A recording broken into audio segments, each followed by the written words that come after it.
Good day, everybody! It's another day, it's another new day, and it's another day of day! Day of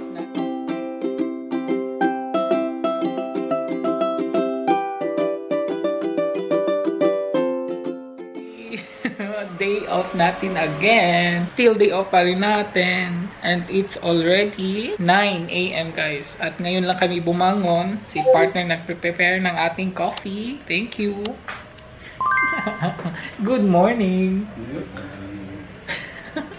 Ang ganda ng panahon today. Although malamig guys. Ang lamig na sa labas. Pang ano talaga siya. Hindi pa siya pang winter. Pero on the way na tayo sa winter. Ang ingay sa labas no kasi tingnan nyo, naglilinis kasi sila. So ganyan sila maglilinis dito. Look at them. Yung isang lalaking yan, nagka-cut siya ng ano. Basta ganyan sila maglinis dito. Tsaka may machine dyan yan. Yung machine na yan, yung parang walis sa kanila. So ang ganda na ng panahon, di ba? It's really autumn everybody. Si sun is palabas na. It's really autumn in Germany.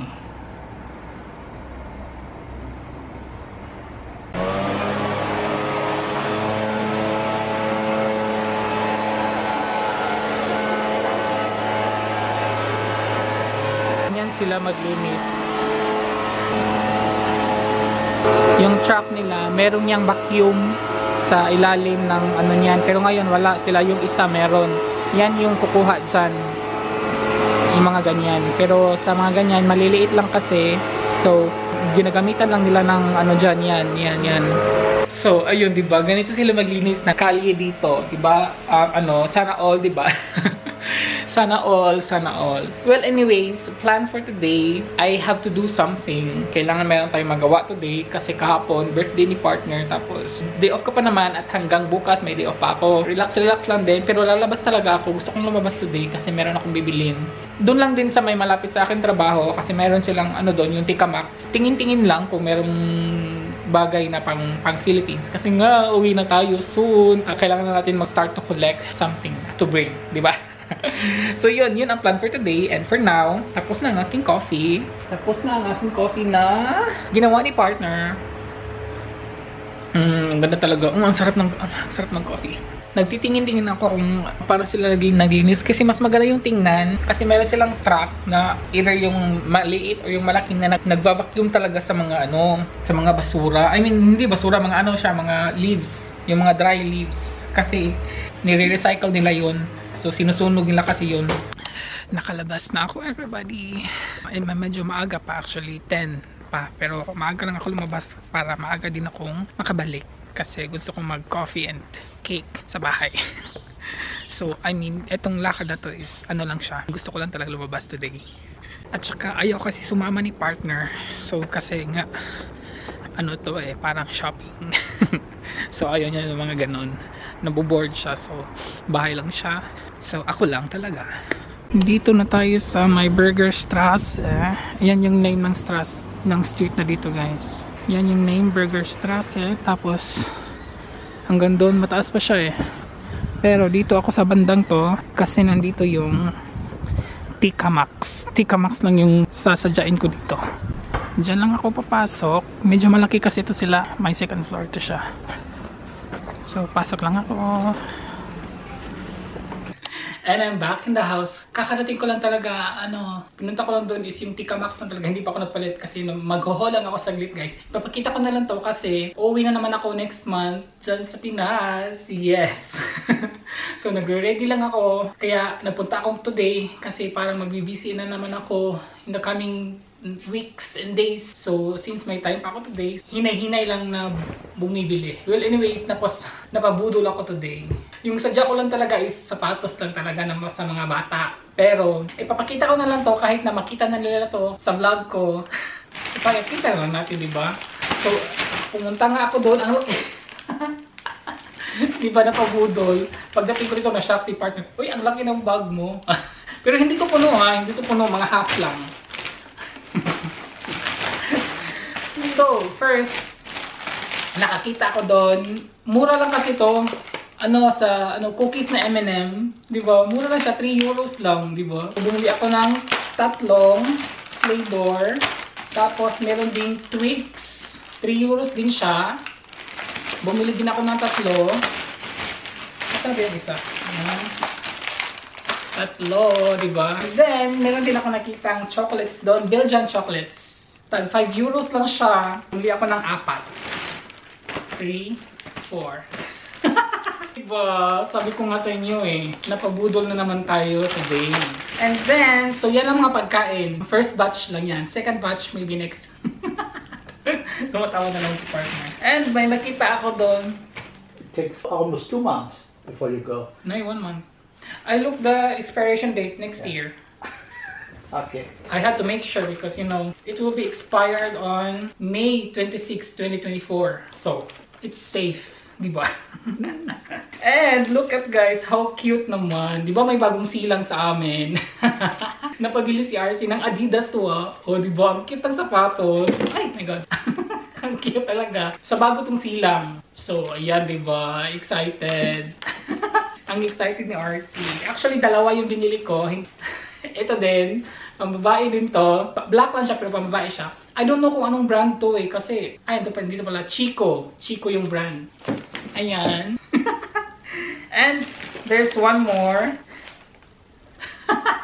So, from Levi's. Sabi ko sa inyo eh. Sabi ko sa inyo si RC napabudol today. Tapos meron akong may bag ako dito. I will give this sa aking, in-laws. Dalawa sila. Meron akong dalawa din nandun na sa balikbayan box. So, na-send na. So, hopefully, next month, same kaming dumating. Para maibagay ko din. Diba? Hindi ko alam kung anong brand nito. Covery Collection. Covery Collection. So, ang ganda kasi niya kasi meron siyang, pwede siya pang sling bag. Meron siya nito, diba? Sa sister-in-law ko na makatanggap nito, magugustuhan niya. Hindi ko lang sasabihin kung sino. And then the next is, same din siya na brand, Covery Collection. Iba na din siya. Kasi ito, pang ano na siya, pang mga ganito. Pwede siyang ganito. Pero yung isa is, ano lang siya, pang ano lang talaga. Pero meron din siyang extra. Meron ba? Wala pala siyang extra, guys, sling. Okay na din naman, maganda din naman. Ano yung color nito? Navy blue. Sa sister-in-law ko na makakatanggap ito, sana magustuhan. So, yan lang po ang nabili natin for today. So, hindi na tayo magre-reveal ng presyo kasi basta napabudol ako for today. Ayun lang po. And, first batch pa lang to. Ang excited ko daw kasi next month pa yung alis ko. But anyways, di ba? Buti na yon kesa mag-ano ka for one day. Parang, it's 11:30 at wala pa akong breakfast. Nag-coffee lang ako kanina. Now, I will have my brunch. See you later. Kain. Yung ulam ko guys is, brunch ko na to. Yung ulam ko is KFC. Ininit ko lang siya sa, oven. Matagal na to. Mga 2 weeks ago na ata to. Tapos nilagay ko lang sa freezer. Tapos meron akong sauce with shallots and tomatoes. And pineapple juice. Sarap ng ating brunch. Tapos magkakamay ako. Nahugas ako ng kamay. After ng ating haul, diba? Kain po dyan. Kain na po tayo.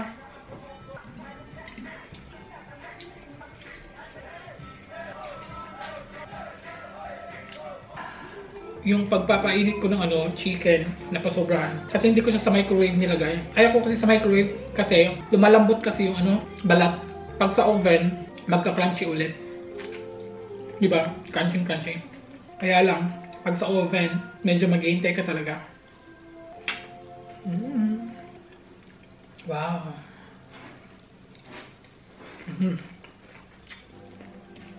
And I'm back everybody. Good evening. It's already 6 PM guys. At ngayon ako ulit nag-update.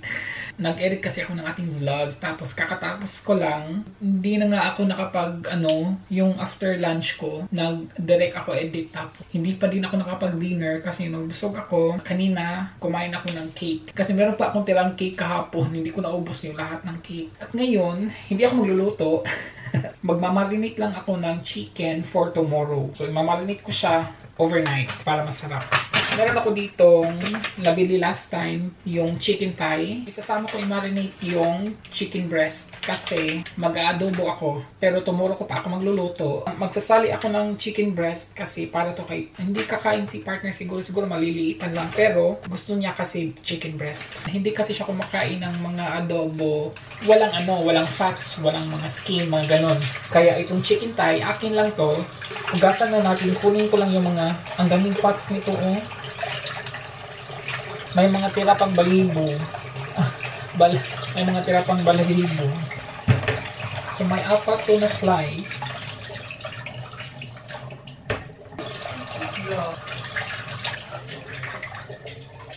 Yan. Tinanggal ko talaga mga fats.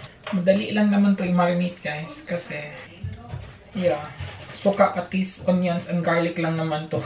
Bukas ko na to lulutuin. May day off pa naman ako bukas.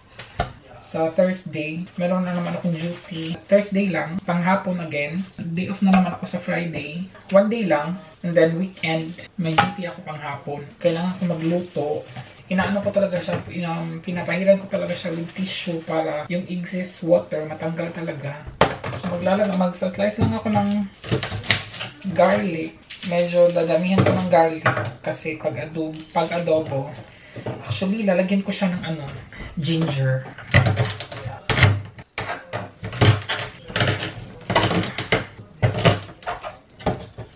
Lalagyan ko siya ng ginger. Adobo na may ginger. Na-try nyo na ba yun? Adobaw ata yung tawag sa Cebu eh. Yung may ginger. Masarap yun.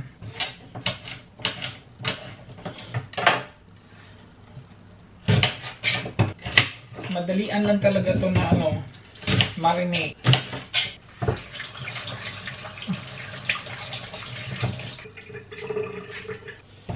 Hapon na kasi. Well, wala naman akong gagawin.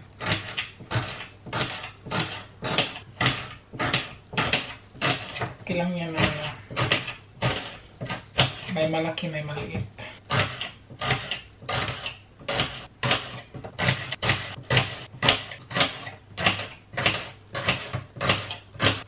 Ayan. Maglalagay ako ng ginger. Ubusin ko na lang to kasi maliit lang naman siya. Adobo na may ginger, di ba?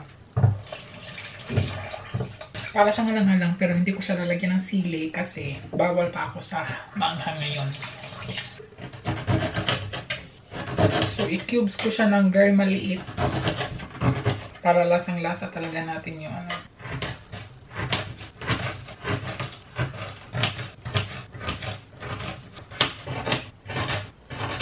So, yan. Lagay ko lang dyan. Maglalagay lang tayo ng soy sauce. I don't know kung gaano siya kadami. Tapos, ito din suka. Hindi ko din alam kung gaano kadami. Magkakamay ako. Ay, mayroon ako nakalimutan. May nakalimutan ako, guys. Yung chicken breast, dapat i-slice ko pa yun eh. Nagmamadali ako eh. Nasaan ba yun? Ito. Dapat i-slice pa pala itong chicken breast. Mga lang. Ano ba to eh? Okay. Mga 3 times lang siya i-slice. Nasaan yung isa? My God. Ito. Once lang.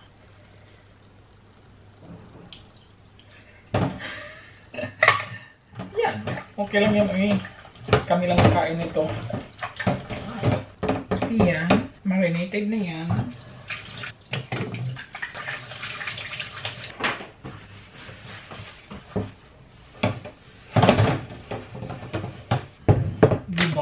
Tapos, lagyan natin sa fridge, sa ref. And bukas na yon. Lilinisin ko lang to. And then, my night is ready. Wala na akong ibang gagawin, guys. Yun na yun. Doon na nagtatapos ang ating vlog for today. Thank you for watching. And if you enjoyed this video, please don't forget to click the like button. At sa mga hindi pa nakasubscribe, subscribe na po kayo. And thank you so much for subscribing.